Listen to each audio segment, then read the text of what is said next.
The rain slammed against the diner's foggy windows, a relentless drumbeat that drowned out the hum of the late-night crowd. I sat in the corner booth, my fingers tracing the chipped edge of a coffee mug, the bitter scent of burned grounds clinging to the air. My name's Eli, 24, a nobody in this nowhere town, and tonight, like every night, I was running from something I couldn't name. The diner was my refuge, a flickering neon haven where the world's sharp edges dulled for a few hours. But even here, I couldn't shake the weight in my chest, the ache that whispered I'd never be enough. Not for this town, not for my family, not for myself. Across the room he walked in. Jude, broad shoulders, a leather jacket slick with rain, and eyes like a storm about to break. The bell above the door jingled, a sharp chime cutting through the clatter of forks and low chatter. Every head turned, not because he was loud, but because he carried a kind of gravity, like the air bent around him. He scanned the room, and when his gaze landed on me, my breath caught. A quick stab of panic and something else I didn't want to name. He didn't smile, but his eyes softened, just for a second, before he strode toward the counter, shaking rain from his hair. Jude was the town's golden boy, the one who'd made it out. College scholarship, big city dreams, a life that didn't reek of diesel and regret. He'd come back 6 months ago, no explanation, just showed up at the garage where I worked, offering to help with oil changes like he hadn't been gone for years. Everyone said he was just being kind to me, the screw-up kid who'd never left. Jude's got a good heart, they'd say, their voices dripping with pity. He's just looking out for you. But I knew better. Kindness didn't make your pulse race or your skin burn where someone's hand brushed yours. I watched him now, leaning against the counter, joking with Marla, the waitress who'd seen every secret this town had to offer. His laugh was low, a rumble that made my stomach twist. I hated how much I noticed him. Every detail, like the way his fingers tapped the counter, restless, or how his jaw tightened when someone mentioned his past. I hated how much I wanted him to notice me back. Eli, you gonna drink that coffee or just stare at it till it goes cold? Marla's voice snapped me out of it. She stood over me, one hand on her hip, her apron stained with ketchup and dreams she'd given up long ago. I forced a grin, but it felt like a lie, just savoring the ambience. She snorted, tossing a rag over her shoulder. Ambiance? Où? You're full of it. She glanced at Jude, then back at me, her eyes narrowing. You know, he asks about you. Every damn shift. My heart lurched, but I played it off, shrugging. He's just being nice. Everyone says so. Marla raised an eyebrow, her lips twitching like she knew something I didn't. Sure, kid. Keep telling yourself that. I looked away, my gaze landing on Jude again. He was watching me now, his expression unreadable, like he was trying to solve a puzzle with pieces missing. The diner's fluorescent lights buzzed overhead, casting shadows that danced across his face. I wanted to ask him why he came back, why he spent his days fixing cars with me instead of chasing whatever life he'd left behind. But asking meant admitting I cared, and caring meant risking everything. The door swung open again, and the air shifted, colder now, heavier. A guy I didn't know stepped in, his boots tracking mud across the floor. He was tall, lean, with a face that looked like it had been carved from stone. Sharp angles, no warmth. He scanned the room, his eyes locking on Jude like a missile finding its target. My stomach dropped. Trouble had a smell like ozone before a storm, and this guy reeked of it. Jude stiffened, his easy smile gone. The stranger crossed the diner in 3 strides, stopping at the counter. Jude, he said, his voice low, clipped, like he was spitting out a curse. Ryan, Jude replied, his tone flat but laced with something raw, something that made my skin prickle. Marla backed away, her eyes flicking between them, then to me. The diner went quiet, the kind of quiet that feels like the world holding its breath. I gripped my mug tighter, the ceramic warm against my palms. Whoever this Ryan was, he wasn't here for coffee. You didn't think you could just disappear, did you? Ryan's voice was a blade, sharp and cold. Not after what you did. Jude's jaw clenched, his hands curling into fists. This isn't the place, Ryan. Not here. Oh, it's exactly the place. Ryan stepped closer, his voice dropping to a hiss. You owe me answers, Jude. You owe me a hell of a lot more than that. My heart pounded, a drumbeat louder than the rain.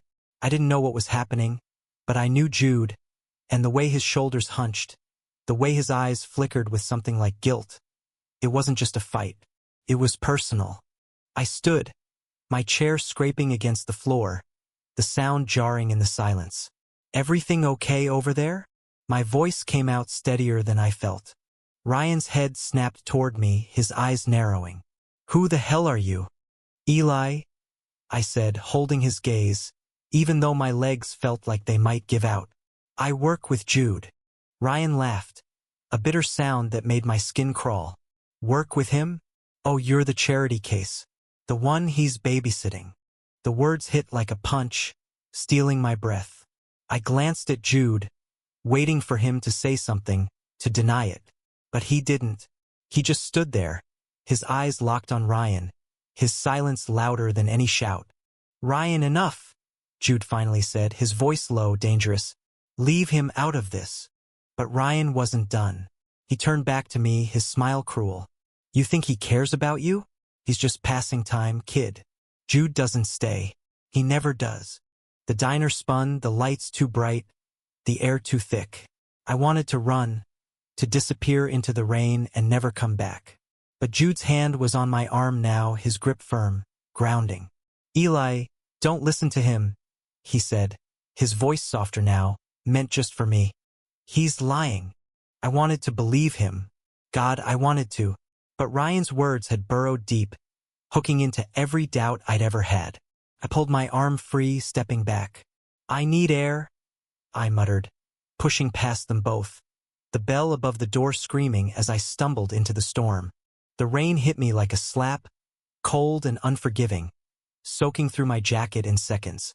I leaned against the diner's brick wall, my breath ragged, the taste of salt and shame on my lips. I didn't know what Jude had done, who Ryan was, or why it felt like my heart was breaking. All I knew was that I'd been fooling myself, thinking Jude's kindness meant something more. Footsteps splashed behind me, and I knew it was him before he spoke.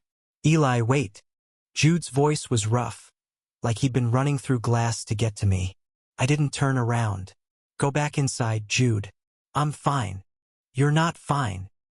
He was closer now, close enough that I could smell the leather of his jacket, the faint cedar of his cologne. And I'm not letting you stand out here alone. I laughed, a broken sound. Why do you care? Everyone says you're just being nice, just pitying the pathetic kid who can't get his shit together. He grabbed my shoulder, turning me to face him. His eyes were wild, rain streaming down his face, catching in his lashes. You think that's what this is? Pity? His voice cracked, raw and desperate. Eli, I'm here because of you. Not this town, not the garage, not some bullshit sense of duty. You. My heart stopped, the world narrowing to the space between us, the rain a distant roar. I wanted to believe him, but Ryan's words echoed in my head, and the truth was, I didn't know if I could. The rain didn't let up, a curtain of water blurring the world beyond the diner's neon glow. Jude stood in front of me, his breath visible in the cold, his eyes searching mine like he could pull the truth out of me with a look. My heart was a mess, pounding too fast, too loud, drowning out the voice in my head screaming to walk away. I wanted to ask him what he meant, why he'd come back, why he'd chosen me of all people. But the words stuck in my throat, heavy as the rain soaking my clothes. Eli, he said again, softer this time, his hand still on my shoulder. His touch burned through my jacket, a warmth I didn't deserve. Talk to me. I shook my head, stepping back, the brick wall rough against my spine. What's there to say? That guy, Ryan, he knows you. He knows something I don't. My voice broke, and I hated it, hated how small I sounded. What did you do, Jude? Why's he here? Jude's face tightened, his jaw working like he was chewing on words he didn't want to spit out. He ran a hand through his wet hair, slicking it back, and for a second, he looked younger, vulnerable, like the boy I'd known years ago before he left. Ryan's someone from my past. From the city. I messed up. Okay? I hurt him. But it's not what you think. Then tell me what it is. I snapped, my voice louder than I meant, echoing off the empty street. A car passed, its headlights slicing through the rain, and I caught a glimpse of Jude's face. Pain, raw and unguarded, like I'd cut him open. He took a step closer, his boots splashing in a puddle. I can't. Not yet. But I need you to trust me, Eli. Please. Trust. The word hung between us, fragile as a spiderweb in a storm. I wanted to laugh, to tell him trust was a luxury I couldn't afford. Not when everyone in this town looked at me like I was a broken machine, good for nothing but spare parts. But the way he was looking at me, like I was the only thing keeping him anchored, made it impossible to walk away. Before I could answer, the diner door swung open, the bells jangle sharp and jarring. Marla poked her head out, her face pinched with worry. You two gonna stand out here catching pneumonia, or you coming back in? That Ryan guy's still here, and he's got a mouth on him. Jude cursed under his breath, his eyes flicking back to the diner. Stay here, he told me, his voice firm. I'll handle this. I grabbed his arm before he could move. No, I'm not some kid you need to protect. If he's got a problem with you, I want to know why. Jude hesitated, his gaze dropping to where my hand gripped his sleeve. For a second, I thought he'd pull away, but he nodded, a quick, reluctant jerk of his head. Fine, but don't do anything stupid. We walked back inside, the diner's warmth hitting me like a wall after the cold. Ryan was still at the counter, nursing a coffee, his posture casual but his eyes sharp, tracking us like a predator. The other customers pretended not to notice, but the air was thick with tension, the kind that makes your skin itch. Jude slid into the booth across from me, his knee brushing mine under the table, a fleeting touch that sent a jolt through me. Ryan watched, his lips curling into a smirk that made my blood boil. So, he said, leaning back, his voice dripping with mock curiosity. You're sticking with this one, Jude? Gotta say, I didn't peg you for the small-town savior type. Shut up, Ryan, Jude said, his voice low, dangerous. You don't know him, but I know you. Ryan's eyes flicked to me, cold and calculating. And I know you don't do anything without a reason. So what's the angle here? Guilt? Boredom? Or you just like playing hero? I clenched my fists, my nails digging into my palms. I'm right here, I said, my voice steady despite the storm inside me. You got something to say. Say it to my face. Ryan's smirk widened, but there was no warmth in it. All right, tough guy. You want the truth? Your boy here's got a habit of breaking things. Promises, hearts, you name it. Ask him about Chicago. Ask him why he ran. I looked at Jude, waiting for him to deny it, to tell Ryan to go to hell. But Jude's face was a mask, his eyes fixed on the table, his silence louder than any confession. My chest tightened, the air too thin, the diner's hum fading to a dull roar. Marla appeared, slamming a plate of fries between us, her eyes blazing. Enough, she said, her voice cutting through the tension like a knife. Ryan, you're not from around here, so I'll give you a pass. But you keep stirring up trouble, and you're out on your ass, rain or no rain. Ryan held up his hands, mock surrender, but his eyes never left Jude. I'm just catching up with an old friend, Marla. No harm done. She snorted, unconvinced, and turned to me. Eli, you good? I nodded, but I wasn't, not even close. Jude's silence was a weight, pressing down on me, and Ryan's words were a poison seeping into my veins. I wanted to believe Jude, to hold on to the way he'd looked at me outside, like I was worth something. But doubt was a familiar friend, and it was whispering now, loud and relentless. The rest of the night passed in a blur. Ryan left, his parting shot a promise to be back, and Jude stayed quiet, his eyes haunted. When the diner emptied out, Marla kicked us out, her voice softer now, almost kind. Go home, boys. Sleep it off. Outside, the rain had slowed to a drizzle, the streetlights casting long, wavering shadows. Jude walked me to my truck, his hands shoved in his pockets, his breath uneven. "I'm sorry," he said finally, his voice barely above a whisper. "I didn't want you to get caught up in this." "Then why am I?" I asked, turning to face him. The words came out sharper than I meant, but I didn't care. "What's in Chicago, Jude? What did you do?" He looked away, his jaw tight, the streetlight catching the rain still clinging to his face. "I loved someone," he said. So quiet I almost missed it. "And I broke him. That's all you need to know for now." The words hit like a freight train, stealing my breath. I wanted to ask more, to demand the whole story, but the pain in his voice stopped me cold. For the first time I saw it. Jude wasn't just the golden boy, the one who had it all together. He was carrying something heavy, something that had driven him back to this town, to me. I reached out, my hand brushing his, a tentative touch that felt like a risk. "You don't have to tell me everything," I said, my voice softer now. "But don't lie to me, Jude. Not you." He looked at me then, his eyes raw, unguarded. "I won't," he said, and for the first time I believed him. The next week was a haze of grease and guilt. The garage smelled of oil and metal, the air thick with the clank of tools and the low hum of the radio. Jude and I worked side by side, but there was a distance now, a crack in the easy rhythm we'd built. He was quieter, his smiles rare, his eyes always searching the horizon like he was waiting for Ryan to show up again. I didn't ask about Chicago, not because I didn't want to know, but because I was afraid of what the truth might do to us. Every night, I drove home to my one-room apartment, the walls thin enough to hear my neighbor's TV blaring game shows. I'd lie on my lumpy mattress, staring at the ceiling, replaying Jude's words. "I loved someone, and I broke him."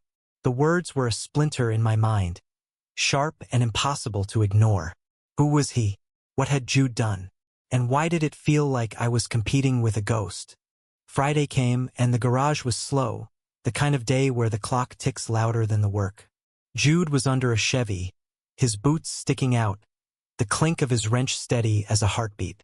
I was sweeping the floor, the broom's bristles scratching against concrete, when the door swung open, letting in a gust of cool air and the scent of cigarette smoke. I looked up, expecting a customer, but it wasn't. It was a girl, maybe 19, with pink hair and a leather jacket too big for her frame. She had Jude's eyes, stormy, intense, like she could see through you. My stomach twisted. I didn't know who she was, but I knew she wasn't here for an oil change. "Jude around?" she asked, her voice sharp, city-edged. I nodded toward the Chevy. "Under there." She crossed her arms, leaning against the wall, her boots tapping an impatient rhythm. Jude slid out from under the car, his face smudged with grease, his expression shifting from surprise to something heavier when he saw her. "Lila," he said, standing, wiping his hands on a rag. "What the hell are you doing here?" "Nice to see you too, big brother." Her tone was dry, but there was hurt in it, buried deep. "Brother." The word hit me like a spark, igniting questions I hadn't dared to ask. Jude had never mentioned a sister, never mentioned much of anything about his life before he came back. I stood there, broom in hand, feeling like an intruder in my own workplace. "You didn't answer my calls," Lila said, her voice low but fierce. "You didn't answer anyone's. Mom's a wreck, Jude. She thinks you're dead or something." Jude's face hardened, his eyes dropping to the floor. "I told her I needed space. She didn't listen." "Space?" Lila laughed, a sharp, bitter sound. "You vanished, Jude. You left us all hanging. And for what? This?" She gestured around the garage, her gaze landing on me for a split second, like I was part of the problem. I bristled, but Jude stepped forward, his voice low. "Don't start, Lila. You don't know what you're talking about." "Then tell me," she snapped, her hands balling into fists. "Tell me why you ran back to this dump. Tell me why you're hiding from Ryan, from Mom, from everything." The name Ryan hung in the air like a guillotine. I gripped the broom tighter, my knuckles white. Jude glanced at me, his eyes pleading, but I didn't know what he wanted me to do. Stay? Leave? Pretend I hadn't heard? Lila, not now, he said, his voice tight. Not here. She rolled her eyes, but there was pain in them, raw and real. Fine. But I'm not leaving town until you talk to me. I'm staying at the motel on Route 6. Find me. She turned on her heel, the door slamming behind her, the echo ringing in the quiet. Jude stood there, staring at the door, his shoulders slumped like the weight of the world had settled on them. I wanted to say something, to bridge the gap between us, but the words wouldn't come. Instead, I dropped the broom and crossed the garage, stopping just short of him. You okay? I asked, my voice barely above a whisper. He laughed, a hollow sound, and shook his head. No, but I will be. He looked at me then, his eyes softer, searching. You don't have to stick around for this, Eli. My mess isn't yours. Maybe I want it to be, I said before I could stop myself. The words hung between us, raw and reckless, and for a second, I thought I'd ruined everything. But then he smiled, a small, broken thing, and reached out, his fingers brushing my wrist. You're too good for this place, he said, his voice rough with something I couldn't name. Too good for me. I shook my head, my throat tight. Don't say that. Don't you dare. The rest of the day was quiet, the kind of quiet that feels like a storm brewing. We worked in silence, but it wasn't the comfortable kind we'd had before. It was heavy, charged, like the air before lightning strikes. When we closed up, Jude lingered by my truck, his hands in his pockets, his breath visible in the evening chill. I'm gonna go see Lila, he said, his voice low. Try to fix this. You wanna come? I blinked, caught off guard. Me? Why? He shrugged, but his eyes were steady, holding mine. Because I trust you, and I don't want to do this alone. My heart stuttered, a mix of fear and hope I didn't know how to handle. I nodded, climbing into the passenger seat, the leather creaking under me. As we drove toward the motel, the radio playing some soft country tune, I couldn't shake the feeling that we were heading toward something bigger than either of us could handle. The motel was a squat, peeling building, its neon sign flickering like a dying star. Lila was waiting outside, smoking a cigarette, the glow casting shadows on her face. She looked up as we pulled in, her expression unreadable. Didn't expect you to bring a friend, she said, flicking ash into the gravel. Eli's not just a friend, Jude said, and my heart stopped, the words ringing in my ears. He didn't look at me, but I felt the weight of it, the truth he hadn't said out loud. Lila raised an eyebrow, her gaze flicking between us. Interesting, she said, and for the first time, I saw a spark of something like approval in her eyes. Let's talk, then. The motel room smelled of stale smoke and cheap air freshener, the kind that tries to mask despair but only makes it sharper. Lila sat on the edge of the bed, her pink hair catching the dim light from a flickering lamp.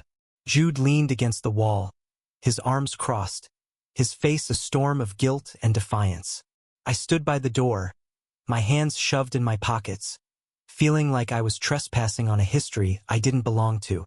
The rain had started again, a soft patter against the window, a reminder that the world outside didn't care about the war brewing in here. You gonna tell me why you ran? Lila asked, her voice cutting through the silence. Or are you just gonna stand there looking like a kicked dog? Jude's jaw tightened, his eyes flicking to me for a split second before settling on her. I didn't run, he said, but his voice lacked conviction. I just needed to start over. Lila snorted, lighting another cigarette, the flame casting shadows across her face. Start over? You had a life, Jude. A good one. A job, a boyfriend, a future. And you threw it all away to play grease monkey in this nowhere town.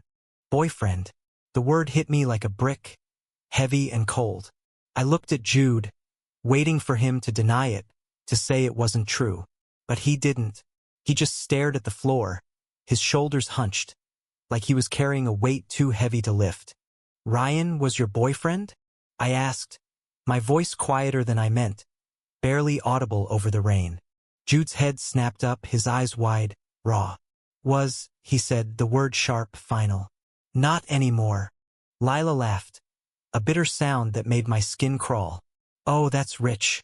You think you can just cut him out like that? He's not done with you, Jude. He showed up at Mom's last month, asking where you were. He's obsessed. My stomach twisted, the pieces falling into place. Ryan's anger, his venom, the way he'd looked at Jude like he owned him, it wasn't just a fight. It was love gone wrong, love turned to poison.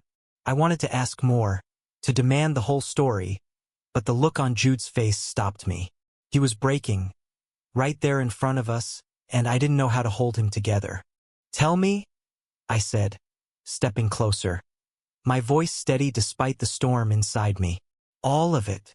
Jude took a shaky breath, his hands clenching into fists. Ryan and we were together for 2 years. In Chicago. He was everything I thought I wanted, smart, driven, fearless. But he was controlling, jealous. He didn't trust me, and I let him down. I cheated. His voice cracked, and he looked away, shame written in every line of his face. I didn't mean to hurt him, but I did. And when he found out, he lost it. Said I'd ruined him. Couldn't stay, Eli. I couldn't fix it. The air was thick, heavy with the weight of his confession. Lila's cigarette glowed, the smoke curling toward the ceiling, and for a moment, no one spoke. I wanted to hate him, to walk away and never look back. But I couldn't, because the Jude standing in front of me wasn't the golden boy, the hero everyone thought he was. He was just a guy, flawed and hurting, trying to find his way back to something real. You didn't ruin him, I said, my voice low but firm. People break. It's not always your fault. Jude looked at me, his eyes glistening, and for the first time, I saw hope there, fragile but real. Lila cleared her throat, her expression softening. He's right, you know, she said, her voice quieter now. You're not the villain here, Jude, but you gotta stop running. Before he could answer, the door burst open, the wood splintering under a heavy boot. Ryan stood there, rain-soaked and wild-eyed, his chest heaving. You thought you could hide? He spat, his voice a snarl. You thought I wouldn't find you? My heart stopped, the room shrinking to the space between us. Jude stepped in front of me, his body tense, protective. Ryan, get out, he said, his voice low, dangerous. But Ryan wasn't listening. He lunged, grabbing Jude's collar, slamming him against the wall. The lamp tipped over, shattering, the sound sharp and jarring. Lila screamed, scrambling back, and I moved without thinking, grabbing Ryan's arm, pulling him off. Stop it, I shouted, my voice raw, desperate. Ryan swung at me, his fist grazing my jaw, pain exploding in my head. I stumbled but didn't let go, my hands shaking as I held him back. Jude was on his feet now, his eyes blazing.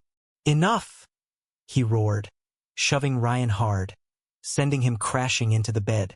You don't get to do this anymore. You don't get to control me. Ryan laughed, a broken, manic sound, but there was no fight left in him. He slumped against the bed, his face crumpling, tears mixing with the rain on his cheeks. You loved me, he whispered, his voice small, shattered. You said you did. Jude's breath hitched, his hands trembling. I did, he said, his voice soft, broken. But I couldn't be what you wanted. I'm sorry. The room was silent, the rain a distant murmur now. Ryan stood, his shoulders slumped, and walked out without another word, the door clicking shut behind him. Lila let out a shaky breath, her cigarette forgotten on the floor. I touched my jaw, wincing, the pain grounding me in the chaos. Jude turned to me, his eyes searching, desperate. Eli, don't, I said, my voice steady despite the ache in my chest. Don't apologize. Just be here. With me. He nodded, his hand finding mine, his fingers warm and sure. I'm here, he said, and for the first time, I believed him completely. We left the motel, the rain slowing to a drizzle, the air clean and sharp. Lila followed, her expression softer now, a silent promise to stick around. As we stood by my truck, the streetlights casting long shadows, Jude pulled me close, his forehead against mine, his breath warm against my skin. "I don't deserve you," he whispered, his voice raw, real. "You do," I said, my voice steady, sure. "And I'm not going anywhere." The town might never understand us, might always see Jude's kindness as pity, my worth as something less. But in that moment, with the rain washing away the past, I knew the truth. We were enough for each other, and that was worth everything.